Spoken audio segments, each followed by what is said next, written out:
Good morning. Good morning. Happy to see so many people on today's call. We're going to give about 1 to 2 minutes for folks to get connected and join. While we're waiting, we'd love to have you introduce yourself in the chat box. And we also have a pre-workshop survey if you don't mind taking a few minutes to just follow this link and complete the pre-session survey.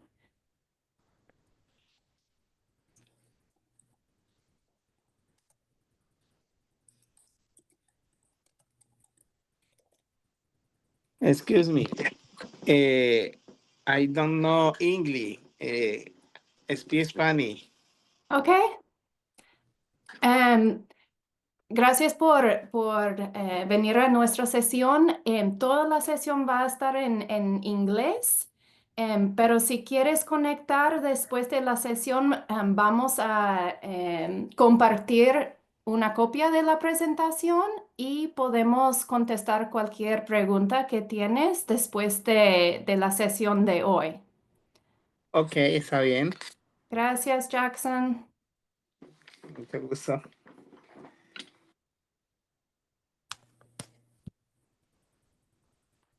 Hello, Matt, Sherry, Mike, Annika. Thank you all for sharing about your business and where you're located.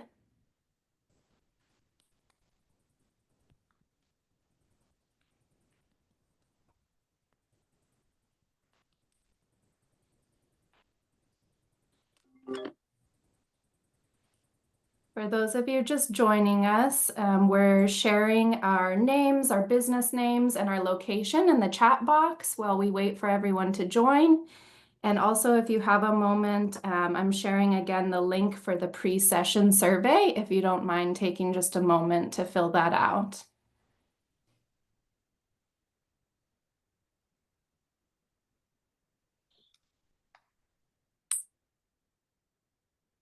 All right. Well, we're at 3 minutes after, so we're going to go ahead and get started. Welcome everyone to the 2025 Growth Strategy Essentials workshop presented by LISC. This is part of a peer and expert learning series that we've been conducting since October in partnership with Verizon. And we are so happy to have you all on the line today. We have a great session in store for you.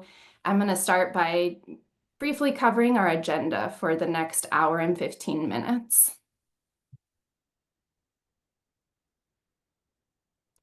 So we're going to begin with a welcome and introductions.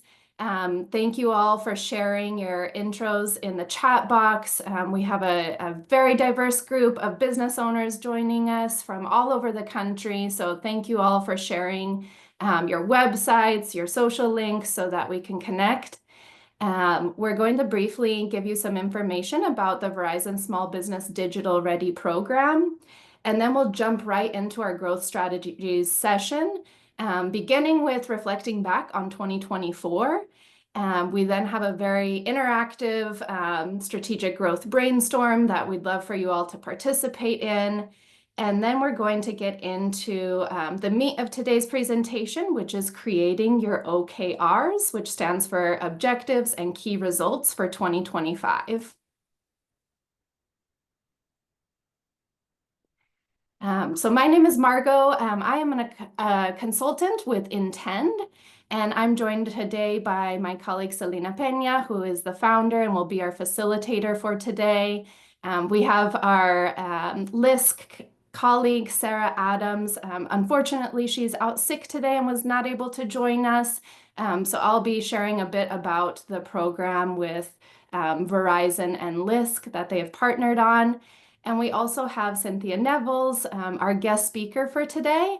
I'm going to go ahead and pass it over to Selena to open our introductions.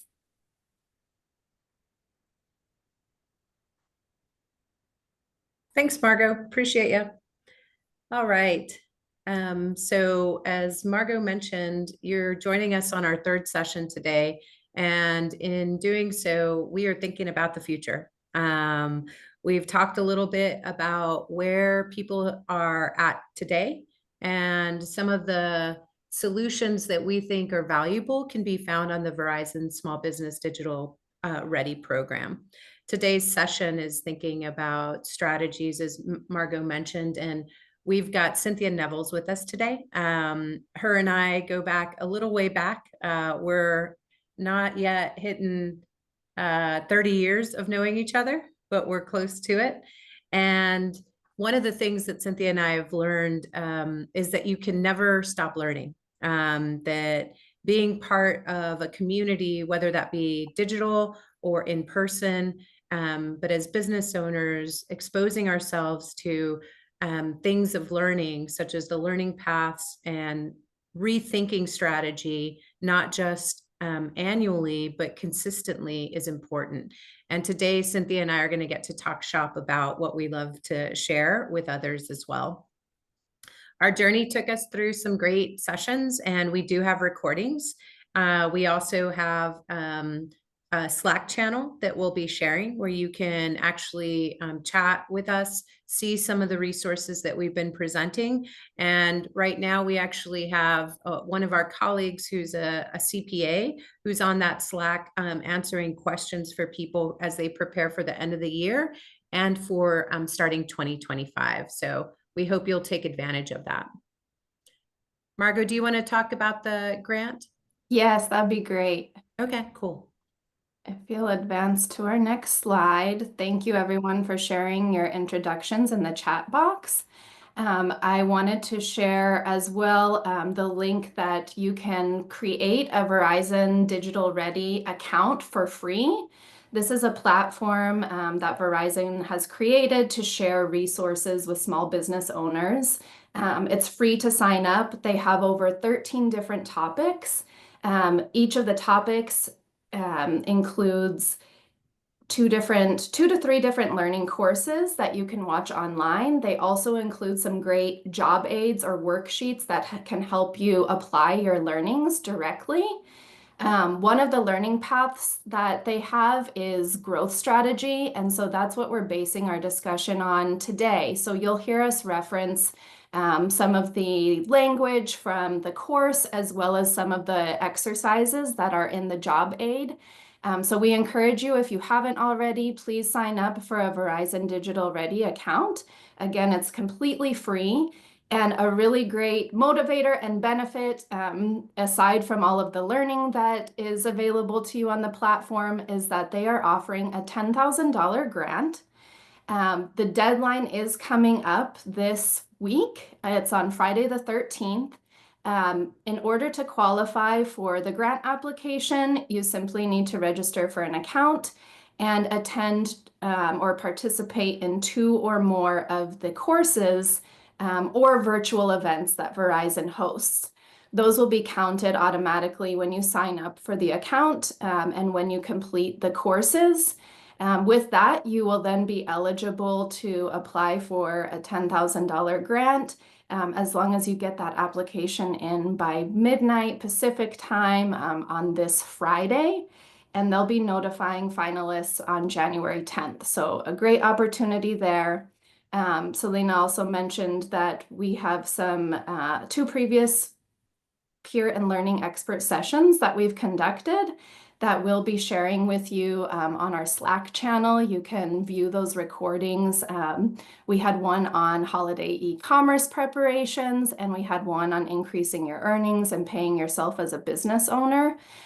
So certainly encourage you guys to access those recordings after today's presentation. We'll be uploading the full presentation to our Slack channel. That way you have all of these great links and resources at your fingertips. So without further ado, we would like to go ahead and get started, and I'm going to pass the mic over to Selena and Cynthia to take us through today's workshop. Thank you all. Thanks, Margot. And I know that we kind of run through that really quickly. So Margot will be putting things in the chat. And if you have questions as well, feel free to use that. Everyone is muted at this point for the conversation so that there isn't any disruptions, but you do have the ability to manage your mic as well if we interact and have a question. Most of our questions will be coming through the chat, and we will also be using Menti. So let's get started. So as I mentioned earlier, just thinking and pausing. You probably jumped on this meeting with a couple of tabs open, if maybe 10 or 12, and we're asking you to just kind of pause real quick and think about where have we come from in terms of this year, closing it out. Can you believe it? We are on December 10th, and here comes 2025. And most of us have probably already been thinking about 2025. But if we haven't, that's okay too. This is the time to do it. And so we're going to ask you real quick to pause, get out a piece of paper, start thinking, and do a 2-minute silent brainstorm, thinking of the 3 to 5 accomplishments your business has achieved in 2024. You can click the link in the chat or scan the QR code to share one accomplishment from 2024. You can also use this QR code to pull up Menti as well. And Margot has put the Menti link in the chat. So we've given you multiple options. And the question is, we're going to give you 2 minutes. Margot has a timer. What are 3 to 5 accomplishments your business has accomplished in 2024? And I've already got a couple of responses, so take your time. We'd love to get those onto our board so that you could see what people are thinking. We love Menti because it brings us together in a different way of just sharing and communicating, and knowing that we're not alone as well, which I really love. So think of 3 to 5 accomplishments your business has had in 2024.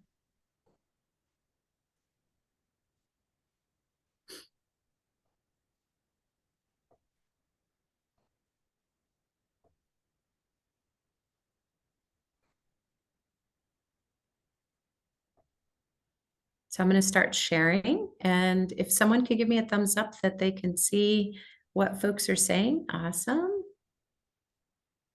Great.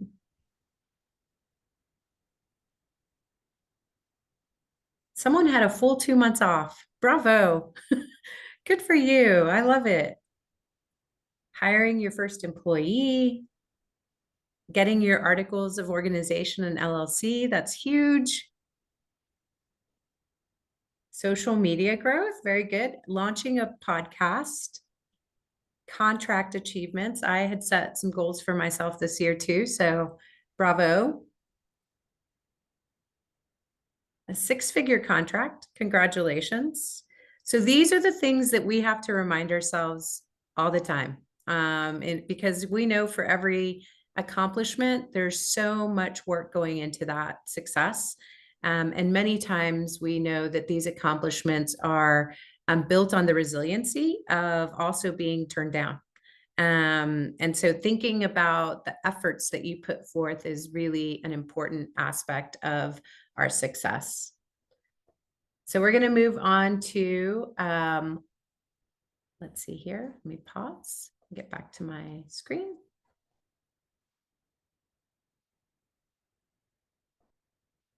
Thanks for sharing. Those will be, you can actually keep those for yourself too. And then I'm going to resume and ask, can you see my screen, Margot? Yeah, okay. 2-minute silent brainstorm. What were the 3 to 5 actions you took to achieve those accomplishments? Like, what did you do? What were the strategies around achieving those accomplishments you just shared? And again, you can use the Menti. You can also put it in the chat, and I'll be sharing my screen as well.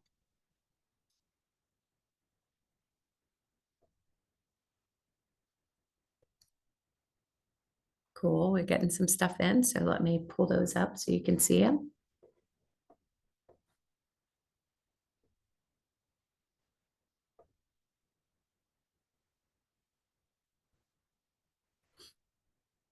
Great. These are wonderful.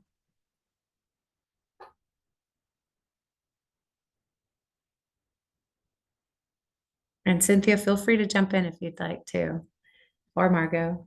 We've got Faith going on here. It's getting bigger, networking.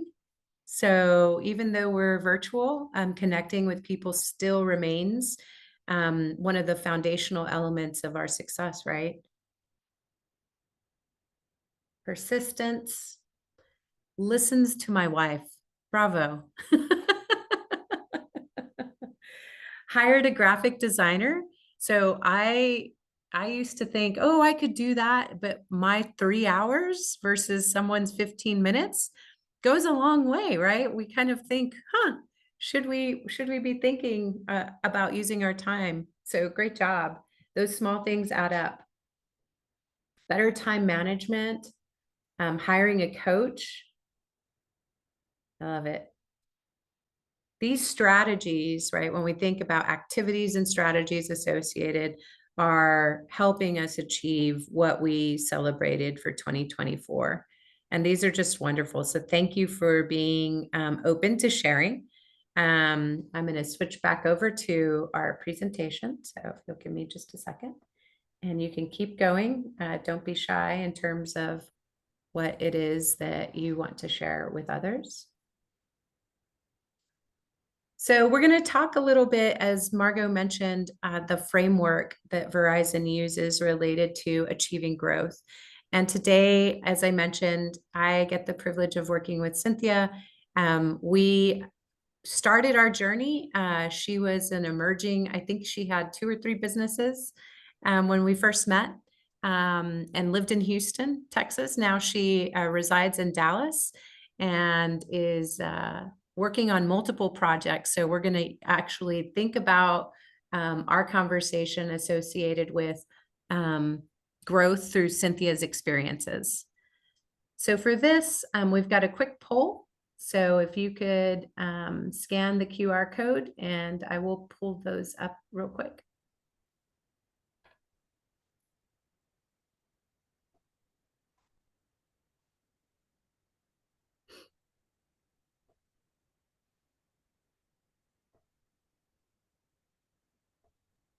And for those of you sharing responses in the chat box, the question for this poll is, which of the strategies have you used to grow your business? Some of the options that we have are if you added new products to your offerings, added new services to your offerings, both products and services, perhaps you adjusted pricing, maybe you expanded into a new customer segment. So we really just want to get everyone brainstorming about different tactics and strategies to grow your business. And thanks everyone for submitting your responses in the Menti poll, and you're welcome to also respond in the chat box. Thanks, Margot. We can see people are populating right now. So aren't these little dots interesting?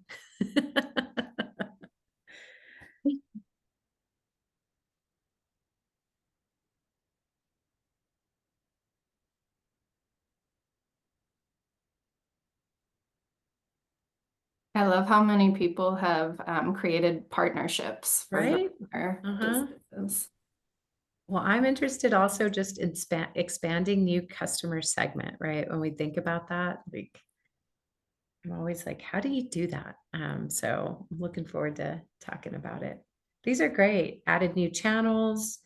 We're sometimes overwhelmed by what channels we can use, right? So just thinking about sitting down and learning. One day I'll learn Reels and maybe only use it for my son's volleyball versus my business, but at the same time, I know I need to.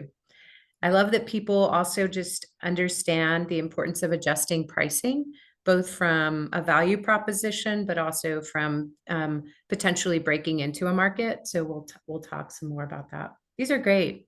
Thank you all again. Like, this stuff is great fodder for you also to think through. And again, you'll be able to receive these if you put your information into Menti, but they'll also be included in our slides as summaries too.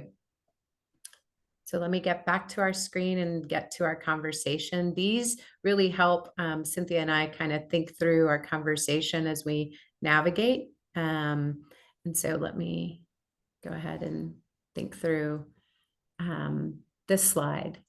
So as Margot mentioned, that goal setting element, we lifted up the level up your goal setting with objectives and key results. So also known as OKRs. Now, we've always taken the approach where there's a lot of options and acronyms out there, but sometimes we just need a whiteboard. Sometimes we need just to put things on paper. And that's where we get started, right? And so leveling up may be different for everyone in order to achieve their success. And so today's focus is on the OKRs, but just so you know, you're already doing this probably. We're encouraging you all to think about how to organize it so that you can achieve your 2025 goals, right? So just wanted to give that context in terms of effective goal setting. I love this quote because sometimes when we think about our strategies, we are offering up or thinking through what are we sacrificing in order to achieve our goals, right? Creating the goal is easy. Getting there is hard, right? And that discipline is things, those are the things that we think of when we think of athletes or when we think about our health goals, right? Can we stay consistent, right? Can we reduce some of the noise in order for us to focus on those 3 to 5 goals when life is hitting us, right? Those are the things that we really want to just kind of take a time today to think of how, in terms of selecting a goal, a target or an objective, and then how do we want to achieve it, right? And so Cynthia is going to guide us through what she's been working on in results. If you haven't, James Clear has a great blog. He's got daily emails that he sends out that helps us think through. He also is the author of Atomic Habits, which when I hired folks, that's the first book I would give them. For interns, I gave it to them as well so that they could quickly understand the concepts of goal setting. They may not understand the whole model, but they can understand the importance of being consistent in order to achieve activities, right? So, and we know that all goals are not equal, right? And so we also think about prioritization. When we think about prioritization, we also may say all things equal important. Well, we know what that leads to. Burnout, overwhelmness. I get frozen if I make everything equal important, right? So these are things that I've experienced. And so thinking about prioritization as an essential aspect of goal setting. And so thinking about, you know, those North stars, if you will, and I like to say multiple versus one, because we know sometimes we need multiple connections. So these are examples, right? After I return from lunch, I'm going to spend 10 minutes doing follow-up emails. For some of us, that may be action items associated with the end of a meeting. And maybe we want to get uncomfortable and push ourselves a little bit more and curate an e-blast and actually split out who we're segmenting versus sending a blast to everyone the same way. Those are ways of being tactical and a little bit different in positioning yourself as a great business, right? And as the CEO of your business. So really thinking through that. So as I mentioned, OKRs are, you know, they're not fancy. Some may say, you know, why do we even use these words? And it's mostly because it allows us to create a structure and framework around where we're going, right? So results-oriented objectives help us move forward. And as many of you know, adding specificity, measurement, and the achievable and relevant aspects of it, also known as SMART or SMARTY goals, depending on where you're at, are supposed to help us say, maybe it's not an immediate check mark, but we are going to get there. And it looks like this, and we are going to set a time frame. I love to set time frames, but I also love to make adjustments when I understand my reality. So thinking about OKRs and SMART goals, and even those that we think of as goals that are beyond, right? So we may say we earned 100,000, units, right? Our goal next year is to double that. It's okay. Maybe we don't achieve it, but we could potentially get there, right? Awesome. Okay, so let's think the framework. Cynthia had some ideas around this, so I'm going to pause and let her introduce herself, but also to share any kind of aspects of what we just navigated to, Cynthia. Thank you, Selena. I appreciate the opportunity to share. And good afternoon, everyone. My name is Cynthia Nevels, of course, and I operate a consulting firm that focuses on this very topic in helping fast-growing companies to figure out what is their growth strategy and developing a plan to achieve the goals that they set for the business. Um, Everything that Selena has shared with you is absolutely right. There are three things that you mentioned, Selena, that I found that I wrote in my notepad that are actually very relevant, even to those of us who've been in business for 20 years or more. One, consistency. That is so difficult for founders and CEOs to be consistent because life is lifing often and distractions are all around us. And it takes us off of our game often because if there are problems or challenges or fires to put out, sometimes that will knock the CEO off of their game and they start to focus on just that versus the overarching management. And so staying consistent to whatever plan that you have created that you're working to execute is really important. And only the CEO can pull themselves back into the game. And so that's one thing to keep in mind. The other is focus. Focus also is very, very difficult and it's different from consistency. Being able to be linear in your focus and executing what you have said you were going to do is one of the things that I have found to be very difficult for visionary people. People who most of the time are CEOs who come up with the ideas, they can find a solution to a problem that nobody else can see. And then squirrel, they're gone. They're off to the races. And so focus is so critically important in order for you to get to the finish line. The roadmap is the growth strategy and action plan. The goal is to get to the finish line without being distracted and taken off of your game. And then the last is deliberate action. Taking deliberate action is so critically important.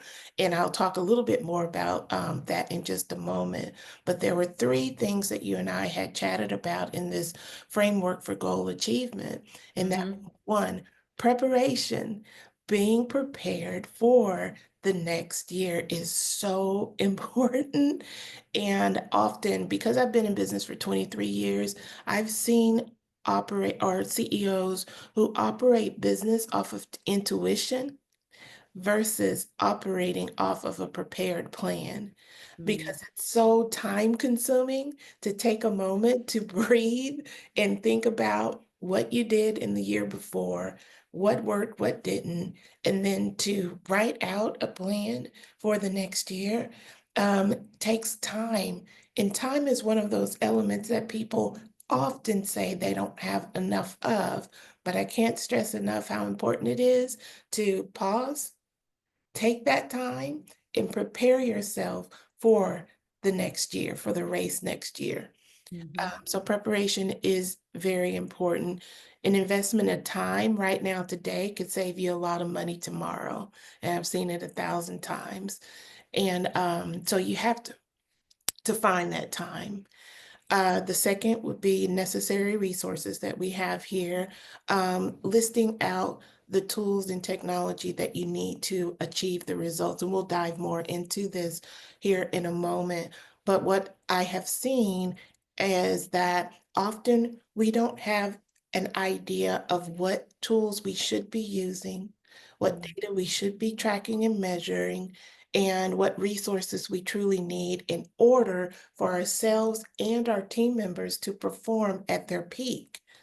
And that is something that creates a kind of stagnation in our businesses when we are not utilizing the tools and the resources that exist to help you do it faster, better, cheaper, in order for you to profitably reach the finish line.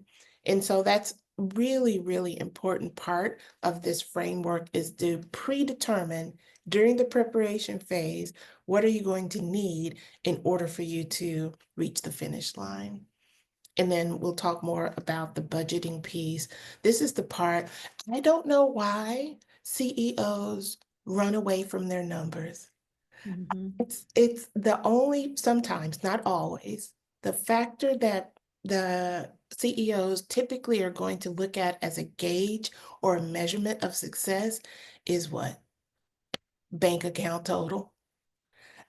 But we don't necessarily dive into the analysis of the financials from the previous work that we've done. We just look at, did I sell? How much did I make? How much is in the bank account?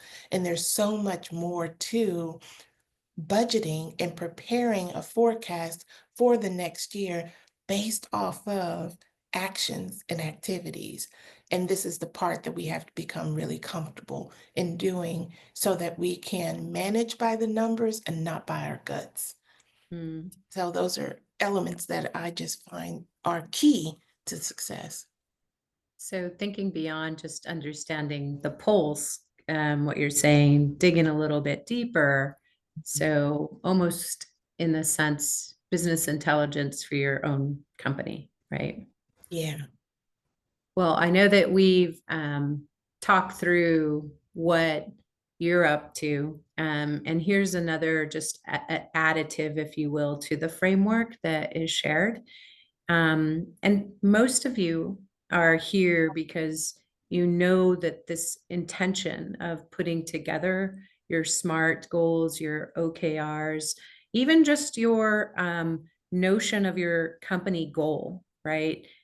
Affirming it, creating and updating objectives associated with it, again, making it timely and also realistic in nature through the SMART goals. And then thinking about developing, I used to say, if you've got 10 goals, that's too many. You should be thinking about something you could handle on a count of 3 or 5. And that doesn't mean those strategies can't be 20. But again, going back to the notion of focus and intention, as Cynthia reflected, is important, right? And then also sharing it. Part of being a micro business or a small business or self-employed is that sometimes we keep this to ourselves, and how do we share it, right? I'm wondering, Cynthia, from this slide, is there anything in terms of you find yourself now, committed to more so than the others? So last year in 2023, I had a talk with myself. Even though I've been in business for a long time, I said, if I'm going to move the needle to accomplish a revenue goal that is like in the stars, Mm-hmm. I really had to think about my business and my model and how I was doing it in the past and what needed to change for the future. Mm. And so defining several things in my growth strategy for my own self was, okay, what is your true goal here? What are you truly trying to accomplish with the many things that you have going on? That was the number one thing that really helped me, again, focus. And then second, look at what is it that I could achieve with the small team that I have, with the small amount of resources that I wanted to invest in key areas. Mm-hmm. Is it that I could accomplish based on my capacity at the time? Mm-hmm. And that was written out in the SMART initiatives or tasks and steps that I had to identify and then to apply time to see, is it feasible? And then figure out, well, how do I know I've made it? How do I know Mhm. that I've actually accomplished this?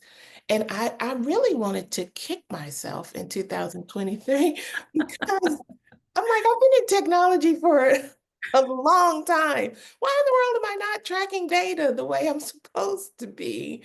Right. But I can read it for myself. I can teach it all day, but you got to be a doer too. Yeah. Yeah. So That notion of one finger being pointed and then three right back at you is something that we typically take to heart when we're self-evaluating, right?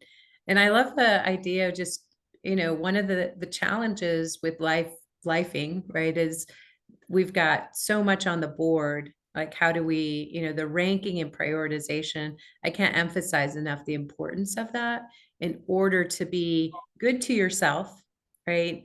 Create maybe not a balance, but a sense of accomplishment.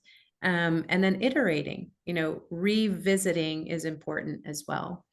So in our conversation, I asked Cynthia, what is an overarching goal that your business is trying to achieve this coming year?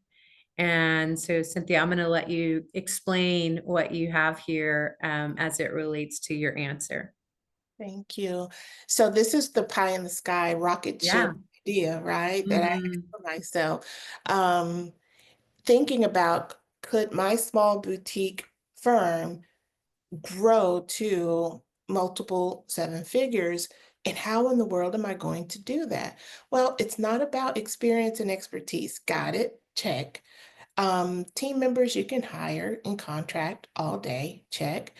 But I knew that I wanted to become the McKinsey or the Accenture or the KPMG for small businesses, because that's an area that is a gap where a lot of CEOs start on their own. They don't necessarily know who to turn to, and they can't afford Accenture. There has to be Mhm. something in the middle to help business owners who are working to move beyond six figures annually to get to seven and ultimately eight figures in business. And without the growth strategy, it's impossible to actually see the steps that you have to take to reach that end goal. And so I set that pie in the sky, and then I said, I already know how to design this. Let me design this and build a model that will get me there. Mhm. Mhm. So just to give people some context, McKinsey, KPMG are these, multi-million-dollar firms that help multinational companies create business strategies. And they typically will complement those strategies by doing a lot of what we just talked about, but like on, a whole nother level. Well, we deserve to do the same, I think is what Cynthia's saying. Like, how do we do it for ourselves without it taking too many resources? But also, as I mentioned, like the graphic design, what takes me 3 hours, a graphic designer can do it in probably 5 minutes, right? And so how do you marry the ability to be smarter, but also not invest so much as well? So I love this idea of Cynthia taking on, and she knows her segment, right? It's not huge. It's like this certain population. So she has defined who she's trying to aim for, and what her bag is, her big, hairy, audacious goal associated with accomplishing her business plan. So then I asked her, so how are you going to do this? Like, what is a specific objective that you would like to accomplish? And how does it support that high level? Now, remember, she's got a bag goal, right? This huge objective that may take longer than a year, as she actually shared. But she's building, right? And part of our work is to think about, as presidents and CEOs of our firms, is how are we building? And so I'm going to defer to you, Cynthia, jump in and tell me, how are you going to do this? The use of technology. And I saw that someone in the chat had mentioned, noted that they had created an app in 2024 in this year. Yeah. And kudos, because if you can find a way to make technology become an asset to you in your business and allows you to do more profitably, by gosh, do it. And don't be afraid of it. I've mentioned several times that AI is the great leveler. It is leveling the playing field for our small businesses if you know how to use it. And technology is a way that the big multinational billion-dollar companies have leveraged the use of growth and scaling by decreasing their costs, using technology more, whether you like it or not, and becoming more profitable. And as a small business owner, profitable is not a bad word. It's a good word. And what I plan to do is, as a small business, develop, not plan, it's done, develop an app that lets me serve more small businesses through simulated tools that I don't have to spend 8 hours sitting in the same chair talking virtually to my clients every single day. I can give the power to them through the use of technology. It decreases the amount of time that I am sitting and working with you one-on-one, but it gives you the power to do and utilize what I would have been telling you virtually to do it yourself through technology. And then we come back together to see, is this sound? If it's sound, let's execute. So I get to do more.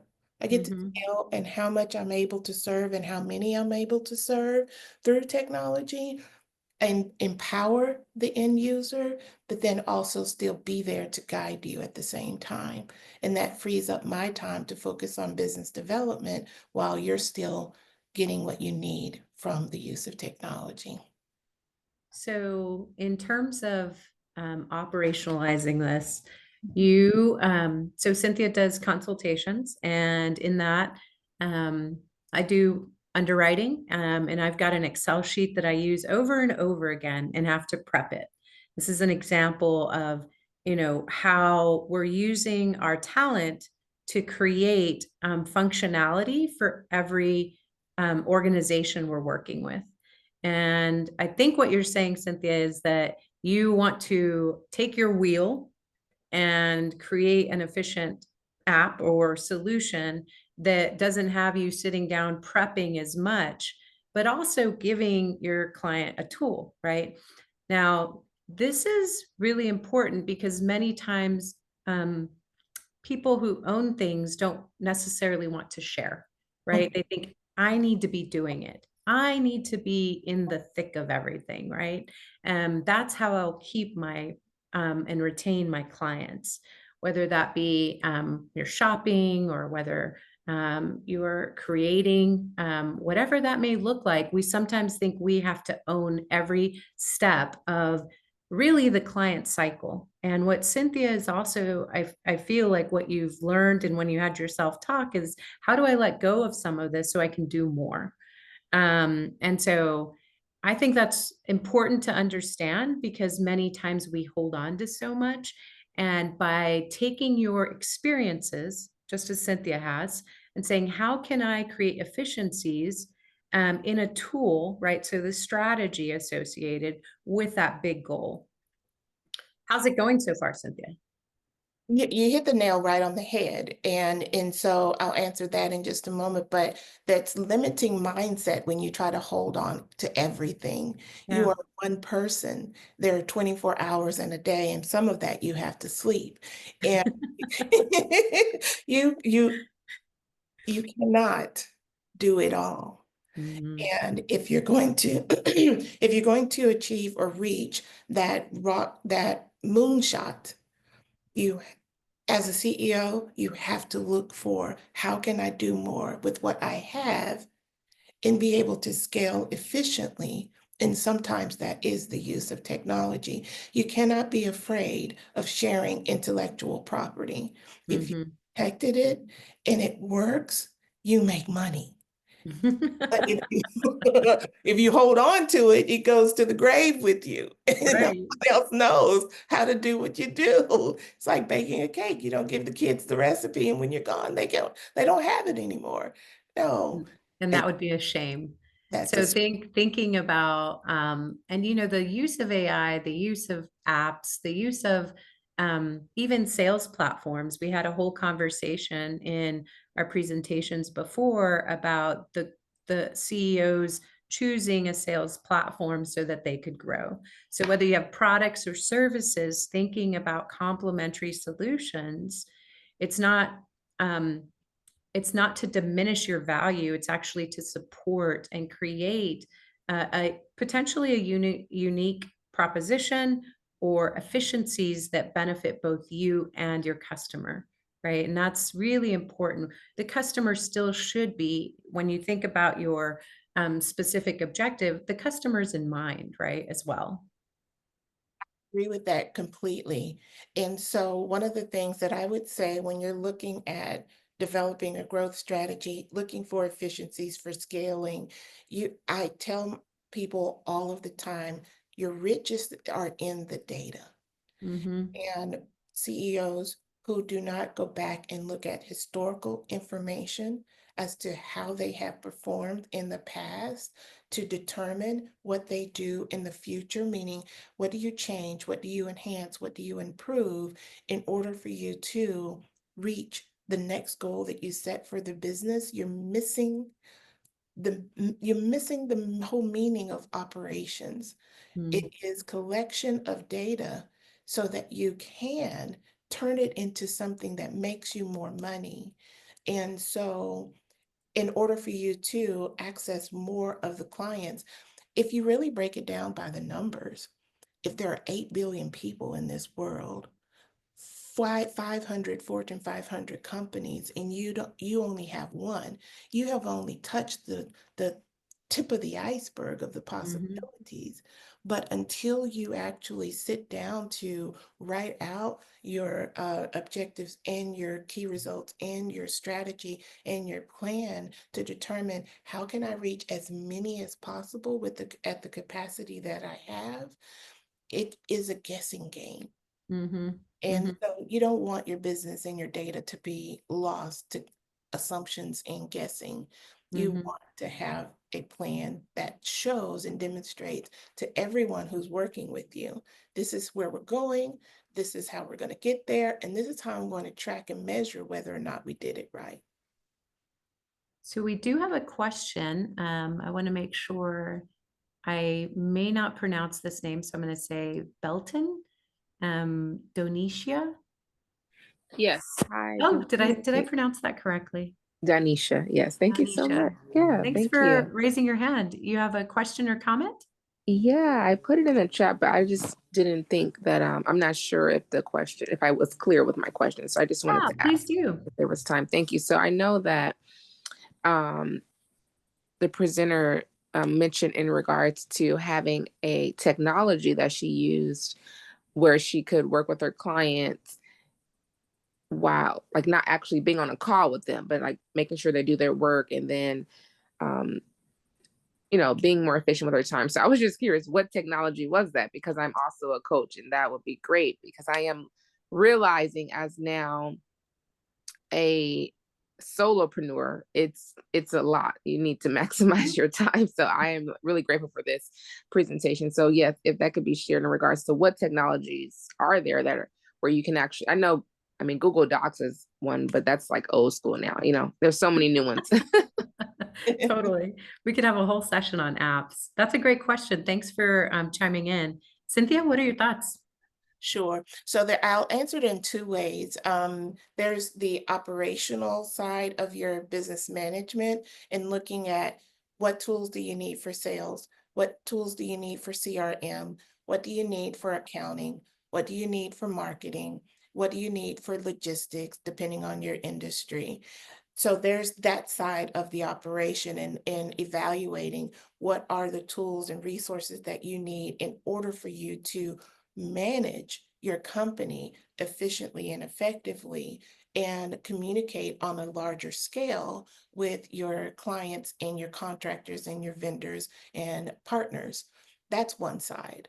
The tool that I'm mentioning here for my business is the 10X Growth app. And this app I created from my knowledge and understanding of what do you need to develop a growth strategy plan and an action plan that is a simulated model that allows you to be held accountable for the decisions that you make, and you can see what change or impact one decision would make here in your growth strategy across the board, so that you can determine whether or not that's good for you. And so the tool that I'm mentioning that I created was to give this to my clients to help them do the exact same, Mhm. and but do it through technology. But operationally, there's so many different tools that you can use to help you run your own business better. Mhm. Mhm. Yeah, and just to think about all of us in terms of if we walk and if we write down the steps of our activities Yeah. associated with our clients and engagement, right? Could that then become what was typically in a big company called the standard operating procedures or the workflow, right? And then what tools complement those things? And I think Cynthia's vision is taking all of those things and aggregating it into and digitizing it into, I would say, probably internal facing and external facing solution from an app perspective. Now, she's got a really audacious goal. She's got a tool. The question now becomes like, how are you going to get people, Cynthia? So we move on to our SMART goal, right? And so I'm going to kick it back to you in terms of helping us understand that. Absolutely. So again, in 2023, when I took that time to quiet the noise and think about, Cynthia, what are you going to do? I had to think about what were the best channels for me to use. What type of team members did I need to have? Because I could not do it all. I could not be the web designer and developer and the marketing specialist. What? Come on, Cynthia. We can do it all. No, ma'am. First of all, giving up the idea that you can do it all is the first step to healing. Oh, I love it. That's good. That's a different conversation. It's a different conversation. There's science behind it and everything. Mhm.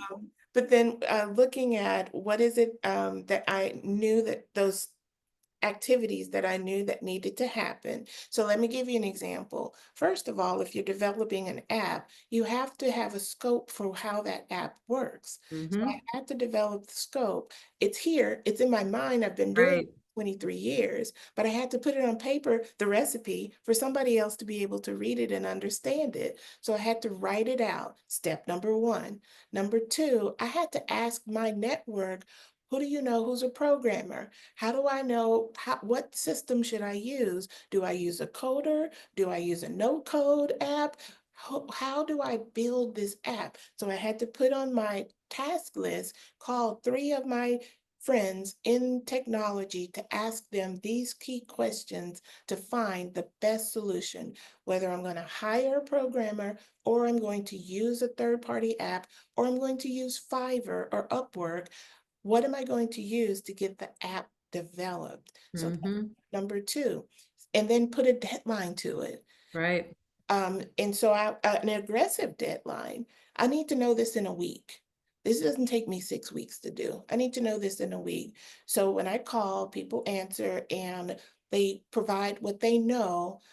We collaborate a little bit on how best to do it, and then we move on to the next step. Great. I know what tools I need to use. I know what type of programmer I need. I'm going to now go to Upwork or Fiverr because I want to save money on this and Mhm. find the best resource. And I just asked through the scope that I Right. created, who has the best skills in this area? Show me and demonstrate that you've done this before. Check, I have 3 people now on my list. Now all Yep. I have to do is say, okay, well, how much did I budget to develop this? That's in the plan. So I know that I have a programmer that I need to hire. I have a budget that I want to stick within, and I have a deadline as to when this app needs to be designed. Step Mhm. 4 and 5. That's what we mean by smart. Making your objectives and your initiatives smart is That's writing right. out every single step that needs to take place in order for that particular end result to happen. The end result is I need an app that works based on how I know this system works, based on Mhm. data that I've had for all of this time that I've never used before. That's great. And so that's your app development. And so when you go live, you also have, what goes behind going live, right? And so here you've got create a landing page so that people can get excited, right? So is this for 2025 that you're aiming to do this? Yes. So you're absolutely right. So the beautiful thing is that because I've been in business for so long and I have an accelerator, that I have almost 10,000 small businesses in this, they could all be my beta users. And so I just have to, in my opinion, I come up with a plan as to how do I create a space for the folks who are already a part of my network as members and Mm-hmm. release this to them in a structured and organized way so that they become users. They need it anyway. They have to do it. If you've worked with me, you know you got to come up with the plan and Mm-hmm. become users, and I'll have a pricing model that works, and maybe you do it for free for 90 days. But at least people get into the app and now they're using it. And then from there, you can go outside of your network. But start, Mm-hmm. and build the environment so that it's easy for them to access this value add tool that they're going to have to use anyway. Yeah. That's the plan on how I That's read. great. So you've got a strategy that includes managing success, right? Validating, testing it. I love how Cynthia also said, I am tapping into low-hanging fruit called my customers. So we love working with people understanding the value of asking your customers questions and insights. It goes a long way and it builds your resiliency and expertise in creating customer centric aspects of your work, right?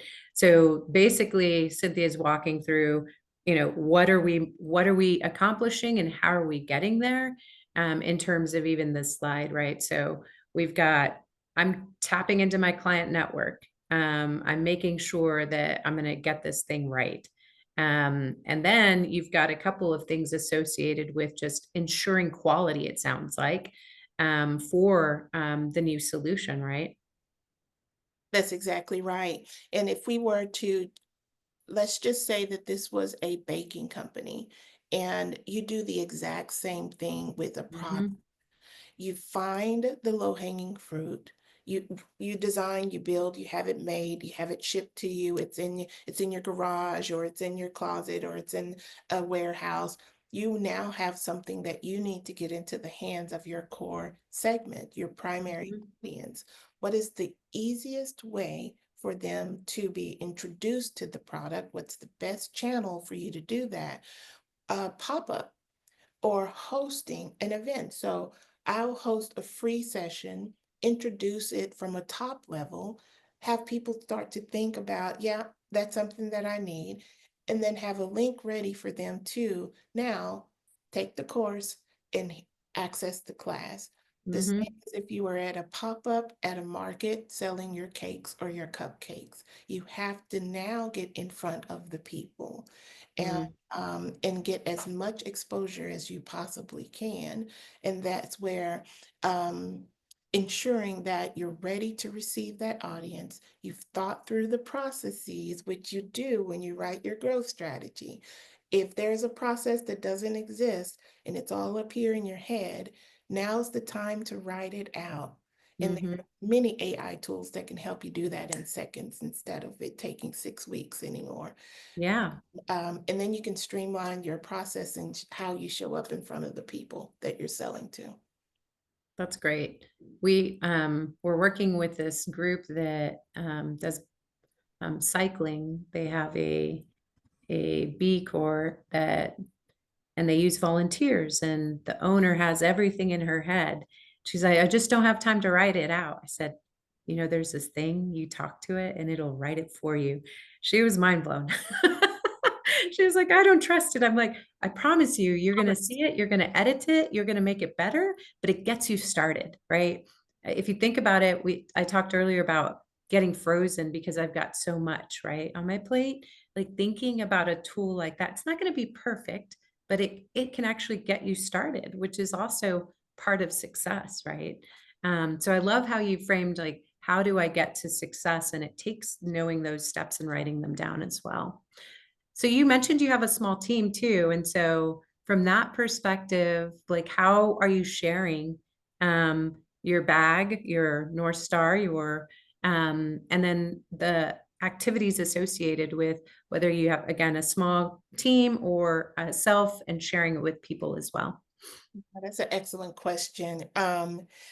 So when you write out your growth strategy, you write out your action plan, you identify your objectives, your initiatives. Under those initiatives are tasks. Mm-hmm. Tasks are to be delegated to your human resources.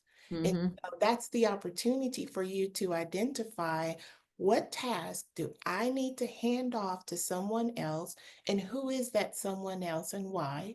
You write it out. Now you have a clear presentation of what their tasks are to complete within the next month, 3 months, 6 months, with a deadline. And then for you as the owner and manager, you have a budget associated with how much it costs to pay them, for you to understand this is how much this work is going to cost me to get it done, so that you're not overwhelmed by the payroll or the contract fees and so forth. You've already planned it out.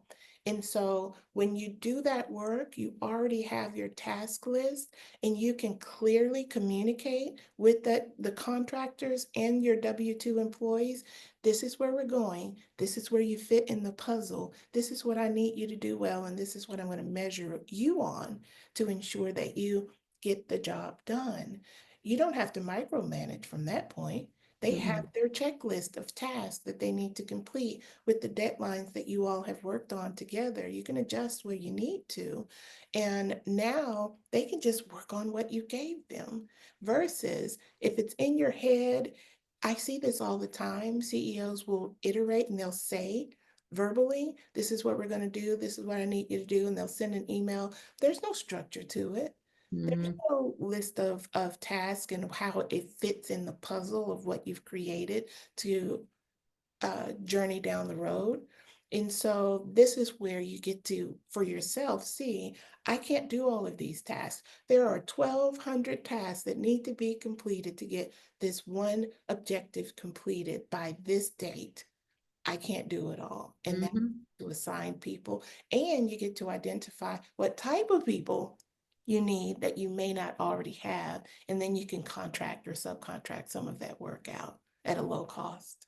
Mm-hmm. So the idea of, you know, some folks will say, well, I have a checklist, right? Or I have a checklist in my head, and then I just assign people. The value of sharing a picture, you know, with all of the elements helps people, encourages people to join in what you're achieving. So whether you're by yourself or with a small group, just being able to have that in writing, and that's part of, you know, doing this work, that can bring people with you first, so you know you're not alone, and if you are alone, that you have goal setting. I love when I don't meet a task or a deadline, because I like to think about what happened behind this. Like, what did I learn, or did I try too hard, or did I set, you know, expectations that were beyond, right? And so it's also good to put it in writing. You can accomplish it just like we saw earlier, but sometimes we don't meet those. And just looking at those can also help us reset, recalibrate, if you will, in terms of what is actually ideal for us to accomplish. Now, I know, Margot, you mentioned there's some questions, so I'm going to ask you to jump in Yeah. and share some of those questions that Cynthia can answer. Great. This first question relates directly to this step number 5, which is sharing OKR ownership with team members. One of our attendees said that she struggles with sharing revenue goals with the team, as some of the people on her team see those revenue goals and think that that translates to them asking or demanding for more money. They don't necessarily know or consider a revenue goal does not equal profit, especially as the business is growing.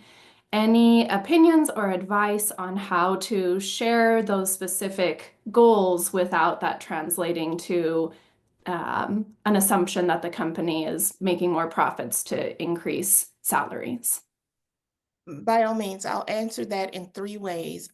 First, number 1, publicly traded companies share their financials every month. It is public knowledge as to what their financial goals are, whether or not they've hit those financial goals, and what their next steps are for the next period. It should not be a secret as to what you're trying to accomplish. The challenge comes is if someone is working for you only for money, meaning they have not truly adopted the mission of what you're trying to accomplish, and they're on the team for that purpose, and they're bringing and exchanging their expertise and experience to help you get there. That's a management problem. That's not a person problem. And so be okay with saying, we're headed down this path to become the next $5 million business in our industry. The only way that we're going to get there is if we're working together. And this is where you fit in the puzzle. And if we get there, then we all win. Yeah. They have to be a part of the ship moving, in my personal opinion. And if you try to hold it tight to the vest, that's when a little bit of element of distrust and disconnect comes in. And that's what you want from your team members. That's just my personal opinion and experience in seeing. Be open, but you're doing it in a way that you are a leader guiding the ship to the finish line, and that they should be honored to be a part of this movement that you have going on, and that without them, you can't get there. And then y'all can have a conversation of how we all win when we get there. Thank you for sharing that. Another question that we had early on in the chat was asking for some insight on the best way to review goals, specifically with what frequency should I be reviewing them? How do I adjust, or when do I adjust those goals according to the results? Absolutely. Okay. So CEO creates this growth strategy for the year, and built inside of the growth strategy are your OKRs. Inside of your OKRs are your goals and your milestones, as well as your key results and initiatives. And deadlines are included within those. You manage by the week and by the month, and you manage tasks, you manage initiatives, you manage activities to ensure that if we said we were going to do this by this date, did it get done? And in your weekly meetings, it's not a beat down session. It is, where are we on the status of these tasks and activities? If we're meeting it and we're doing well, great, let's keep moving. If not, how can I be of service to help you ensure that you get back on track and that we get back on our timeline? If you wait 6 months and the train is off the rails, it's too late. You have to manage according to the tasks and initiatives and activities that you've laid out week by week, so that you ensure that everything that you said as the visionary of this company that you wanted to do is being accomplished on time. Time is money. And so if you wait 3 months, if you wait 6 months, you've lost a lot of money and a lot of time that you can't get back. And so I say weekly to answer that question, but do it according to what you laid out in the plan. Very helpful. Thank you, Cynthia. That's great. Well, Cynthia, thank you so much for sharing your expertise and also a little bit about your company. Margot, you want to walk us through next steps? We've got a Yes, couple of certainly. slides to close us out. We had lots of great sharing of resources in the chat box and also some requests for templates. So I did want to notify everyone that on our Slack channel, we'll be sharing not only a copy of today's presentation, but we'll also share the job aid that's an actual worksheet to help you work through setting your goals, your objectives, and your key results, and then assigning the tasks accordingly. And so please follow the link in the chat box. We'll also be sharing this in a post-workshop email along with a recording of today's presentation. We've been flagging some of the additional resources that our attendees have shared, so we'll be sharing those as well. We also want to make sure that everyone has the link to sign up for a free Verizon Small Business Digital Ready account. Again, this is where if you attend 2 or more virtual events, or you complete 2 or more of their virtual courses, you are eligible to submit a grant application for their $10,000 grant. I saw one of our attendees, Patrick, he actually applied for another grant submission that Verizon had that ended in November, so he shared a link for his submission. Thanks, Patrick, for sharing that. Keeping our fingers crossed that you win. Again, Friday the 13th is the deadline for this $10,000 grant application. To answer your question, Dr. Pinky, I believe the, 3 grants is the number that they will be awarding. So please take a moment before we close out to complete a post-session survey. We'd love to hear your feedback and any recommendations that you all have for future sessions. Thank you so much to Selena and to Cynthia for sharing your knowledge and insight with us today. And thank you to everyone that participated in the chat box and asking questions.